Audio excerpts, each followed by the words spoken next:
దేవరా మూవీలో నటించినందుకు గాను జూనియర్ ఎన్టీఆర్ ఎంత రెమ్యునరేషన్ తీసుకున్నాడు అన్నదైతే ఒక ప్రశ్న. దేవరా మూవీలో జూనియర్ ఎన్టీఆర్ నటించినందుకు గాను 45 కోట్ల రెమ్యునరేషన్ తీసుకున్నాడు.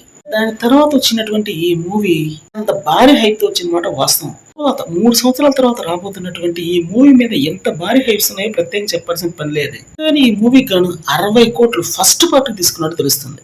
వాటిని కలిపి ఎంత తీసుకుంటాడో అన్నదైతే తెలియాల్సి ఉంది, కానీ ఫస్ట్ పార్ట్ కి మాత్రం 60 crores అని తెలిసింది. మూవీ మీద హైప్ మాత్రం అత్యంత భారీ స్థాయిలో ఉందనేది కాదనలేని నిజం. దగ్గర 10 రోజులు ఉంది కాబట్టి ఈ మూవీకి తిరుగులేని బుకింగ్ మాత్రం తారా స్థాయిలో జరిగే అవకాశం చాలా గట్టిగా ఉంది. ట్రైలర్ మీద కొంత నెగిటివిటీ వచ్చినప్పటికీ మూవీ మీద మాత్రం హైప్ ఏ మాత్రం తగ్గలేదన్నది కాదనలేని నిజం. మూవీని చూడటానికి అభిమానులు మాత్రం ఎగబడుతున్నారని చెప్పాలి. మూవీ తర్వాత అట్లే డైరెక్షన్ లో ఒక భారీ మూవీ అయితే రాబోతుంది, ఇదైతే కన్ఫర్మ్. ముందు అట్లే ప్లస్ అల్లు అర్జున్ కాంబినేషన్ అయితే మూవీ రావట్లేదు అనేది కొన్ని రూమర్స్ వచ్చాయి.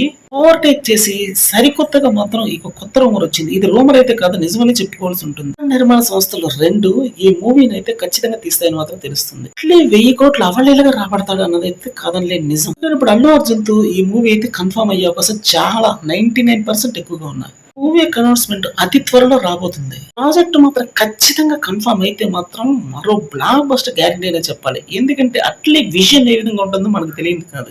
ఆ విధంగా చూపించేటంటే అల్లు అర్జున్ ఇంకెంత బాగా చూపిస్తాడు. మార్కెట్ ని అద్భుతంగా క్యాష్ చేసుకోవాలంటే వీరిద్దరి యొక్క కాంబినేషన్ పడే తీరాలి.